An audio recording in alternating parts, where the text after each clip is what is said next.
এমন কিছু মানুষের কথা ভাবা যাক যাদের ছাড়া আজকের এই আধুনিক বিশ্বটা হয়তো অকল্পনীয় ছিল।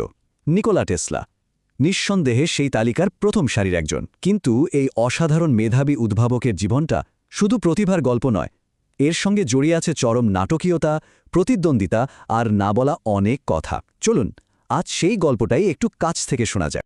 টেসলার এই অবিশ্বাস্য জীবনটাকে পুরোপুরি বুঝতে হলে আমাদের 5টা ধাপে এগোতে হবে। আমরা দেখব তার প্রতিভার প্রথম স্ফুরণ, এরপর তার জীবনের সবচেয়ে বড় লড়াই, তার যুগান্তকারী এক স্বপ্ন, তারপর তার করুণ পতন এবং সবশেষে কিভাবে তিনি ইতিহাসে অমর হয়ে রইলেন। তো গল্পটা শুরুটা কিন্তু একদম সিনেমার মতো। 1856 সালের এক মাঝরাত। বাইরে তখন ভয়ঙ্কর বজ্রসহ ঝড় হচ্ছে। কথিত আছে ঠিক সেই সময়ে জন্ম হয় টেসলার। অনেকেই বলেন প্রকৃতির এই রুদ্ররূপী ছিল তার অসাধারণ ভবিষ্যতের একটা ইঙ্গিত। ছোটবেলা থেকেই টেসলার জগৎটা আর 5টা সাধারণ বাচ্চার মতো ছিল না। একবার তার পোষা বিড়ালের গায়ে হাত বোলাতে গিয়ে একটা ছোট্ট স্ফুলিঙ্গ দেখেন, আর সেখান থেকেই বিদ্যুতের রহস্যের প্রতি তার আজীবনের ফ্যাসিনেশন শুরু হয়। কিন্তু তার জীবনে একটা বড় ধাক্কা আসে যখন তার বড় ভাই ডেন মারা যান। এই ঘটনাটা তার মনে এতটাই গভীর ছাপ ফেলেছিল যে সেই শোক তিনি কোনোদিনও পুরোপুরি কাটিয়ে উঠতে পারেননি। তার কল্পনা শক্তি ছিল অবিশ্বাস্য। ছোট বয়সেই তিনি হেলিকপ্টারের মতো উড়ন্ত যন্ত্রের নকশা এঁকে ফেলতেন। তবে এই প্রখর কল্পনায় মাঝে মাঝে তার জন্য সমস্যা হয়ে দাঁড়াত, কারণ তিনি প্রায়ই বাস্তব আর কল্পনার জগতের মধ্যে পার্থক্যটা হারিয়ে ফেলতেন।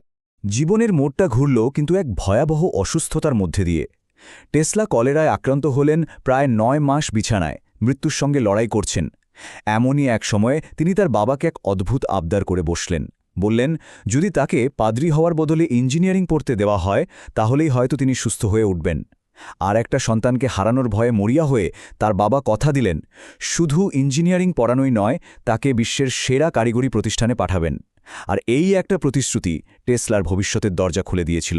এরপর টেসলা পাড়ি জামান আমেরিকায়, আর সেখানেই শুরু হয় তার জীবনের সবচেয়ে বড় আর সবচেয়ে বিখ্যাত লড়াইটা। এই যুদ্ধটা ছিল দুটো ধারণার যুদ্ধ, দুটো ভিন্ন দর্শনের যুদ্ধ।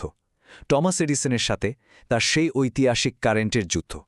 ভাবুন একবার, টেসলা যখন আমেরিকায় নামলেন, পকেটে প্রায় কিছুই নেই, আছে শুধু একটা চিঠি। আর সেই চিঠিটা লেখা হয়েছে টমাস এডিসনের উদ্দেশ্যে। চিঠিতে লেখা, আমি দুজন মহান ব্যক্তিকে চিনি, একজন হলেন আপনি আর অন্যজন এই যুবক। এই একটা বাক্যই যেন ভবিষ্যতের এক বিশাল ঝড়ের পূর্বাভাস দিয়ে রেখেছিল। তো এই যে কারেন্টের যুদ্ধ বা ওয়ার অফ কারেন্টস বলা হয়, এর আসল ব্যাপারটা কি ছিল? দেখুন, এডিসনের সিস্টেম ছিল ডাইরেক্ট কারেন্ট বা ডিসি, যা একদিকেই চলে আর বেশি দূরে যেতে পারে না, শক্তি কমে যায়। এর জন্য প্রতি 2 মাইল পর পর পাওয়ার স্টেশন বানানোর দরকার হতো, যা ছিল খুবই ব্যয়বহুল। অন্যদিকে টেসলার অল্টারনেটিং কারেন্ট বা এসি, যা সেকেন্ডে বহুবার দিক পরিবর্তন করে, আর এর ফলে প্রায় শক্তি নষ্ট না করেই বহুদূর পর্যন্ত বিদ্যুৎ পৌঁছে দিতে পারত। মানে প্রযুক্তিগতভাবে টেসলার সিস্টেম যে অনেক উন্নত ছিল সেটা একদম পরিষ্কার। কিন্তু দেখুন, অসাধারণ প্রতিভার স্বীকৃতি সবসময় মেলে না। এডিসনের সাথে বনিবনা না হওয়ায় টেসলাকে চরম দুর্দশার মুখে পড়তে হয়। একটা সময় 1885 সালে তিনি দিনে মাত্র $2 জন্য নালা খোঁড়ার কাজ করতে বাধ্য হয়েছিলেন।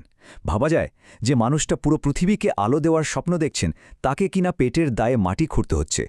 কিন্তু এই চরম দুর্দিনেও তিনি নিজের স্বপ্নের ওপর থেকে বিশ্বাস হারাননি।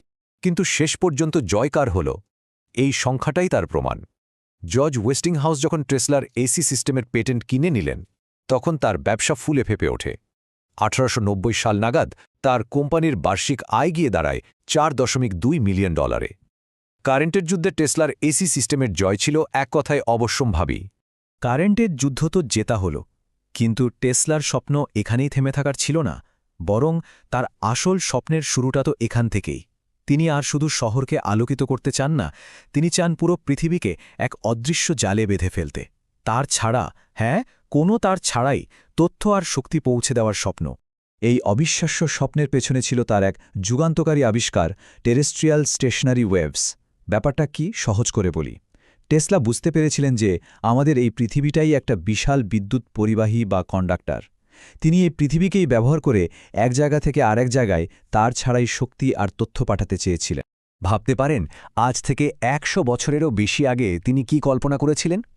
তিনি এমন যন্ত্রের কথা ভেবেছিলেন যা আজকের ফ্যাক্স মেশিনের মতো খবর ছাপিয়ে দেবে, লাউডস্পিকারের মতো ভয়েস মেসেজ শোনাবে, এমনকি আজকের মোবাইল ফোনের মতো হাতে ধরা যাবে আর রেডিও ওয়েভ ধরবে।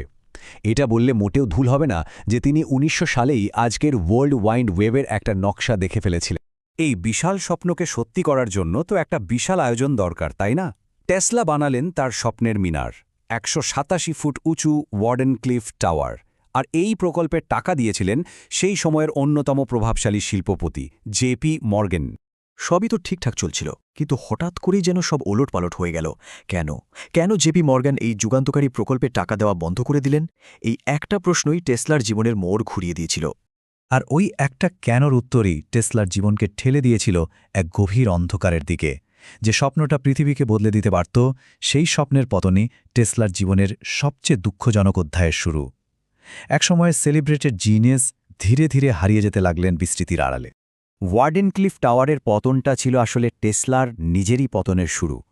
এই ধাক্কায় তিনি মানসিকভাবে ভেঙে পড়েন। এরপর মার্কনির বিরুদ্ধে পেটেন্ট চুরির মামলা করেও হারেন। ১৯১৬ সালে নিজেকে দেউলিয়া ঘোষণা করতে বাধ্য হন।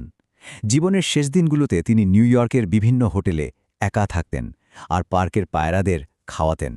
ওরাই ছিল তার শেষ জীবনের একমাত্র সঙ্গী। কিন্তু এই কঠিন সময়েও তিনি চেষ্টা করে যাচ্ছিলেন নিজেকে টিকিয়ে রাখার। প্রতি জন্মদিনে সংবাদদেরকে ডেকে আনতেন, ঘোষণা করতেন নতুন নতুন সব অদ্ভুত আবিষ্কারের কথা। এর মধ্যে সবচেয়ে বিখ্যাত ছিল তার ডেথ বিমের ধারণা, এমন এক অস্ত্র যা তার মতে সব যুদ্ধ থামিয়ে দিতে পারত। কে জানে, হয়তো এটা ছিল তার না পাওয়া স্বীকৃতি আর হতাশারই এক বহিঃপ্রকাশ। আর এভাবেই ১৯৪৩ সালের ৭ জানুয়ারি নিউ ইয়র্কার হোটেলের ৩৩২ নম্বর ঘরে প্রায় নিঃশব্দে নিভে গেল আধুনিক বিশ্বকে আলোকিত করা মানুষটির জীবন প্রদীপ। তিনি মারা গেলেন একদম একা, প্রায় সকলের অগোচরে। কিন্তু টেসলার গল্পটা কি এখানেই শেষ? একদমই না, বরং আসল গল্পটা তো এখনও বাকি। মৃত্যুর পর কিভাবে এই ভুলে যাওয়া প্রতিভা আবার ফিরে এলেন, তার আসল অবদান ঠিক কী ছিল যা আজও আমাদের জীবনকে প্রভাবিত করে চলেছে। চলুন এবার সেই দিকেই নজর দেয়া যাক। টেসলার জীবিত অবস্থাতেই তার গুরুত্বটা কিন্তু তার সহকর্মীরা ঠিকই বুঝেছিলেন।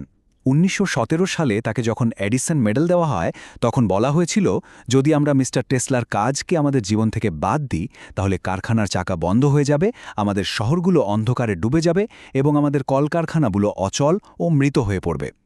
এর চেয়ে বড় স্বীকৃতি আর কি হতে পারে? তাহলে চলুন একবার গুছিয়ে দেখে নেই টেসলার আসল অবদানগুলো কি, যা আমরা আজও ব্যবহার করছি।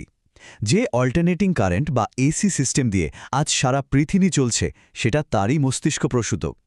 রেডিও, র্যাডার, ওয়্যারলেস কমিউনিকেশন, এই সব কিছুর ভিত্তি তিনিই তৈরি করে দিয়েছিলেন। এমনকি মৃত্যুর পর ১৯৪৩ সালে মার্কিন সুপ্রিম কোর্ট রায় দেয় যে রেডিওর আসল উদ্ভাবক মার্কনি নন, নিকোলা টেসলাই। কিন্তু এত কিছুর পরেও কেন টেসলাকে আমরা প্রায় ভুলতে বসেছিলাম? কেন এডিসনের মতো পরিচিতি তিনি পাননি? উত্তরটা হয়তো লুকিয়ে আছে দুজনের দর্শনের পার্থক্যের মধ্যে। টেসলা ছিলেন একজন স্বপ্নদর্শী। তার চিন্তাভাবনাগুলো ছিল সময়ের চেয়ে কয়েক দশক এগিয়ে। তিনি বিপ্লবী ধারণা নিয়ে কাজ করতেন। আর অন্যদিকে এডিসন ছিলেন একজন বাস্তববাদী ব্যবসায়ী। তিনি সেই সব জিনিস বানাতেন যা সহজে বিক্রি করা যায় এবং লাভজনক। টেসলা মারা যান কপরদকশূন্য অবস্থায়, আর এডিসন একজন ধনী এবং সম্মানিত ব্যক্তি হিসেবে। শেষ পর্যন্ত প্রশ্নটা এটাই, নিকোলা টেসলা কি শুধুই একজন বিজ্ঞানী ছিলেন, নাকি তিনি ছিলেন একবিংশ শতাব্দীর একজন নবী, যিনি ভবিষ্যৎটা অনেক আগেই দেখে ফেলেছিলেন? তার যে স্বপ্নগুলোকে একসময় অবাস্তব বলে উড়িয়ে দেওয়া হয়েছিল, আজকের দিনে দাঁড়িয়ে আমরা দেখছি সেগুলোই আমাদের বাস্তব। আর এটাই হয়তো টেসলার সবচেয়ে বড় জয়।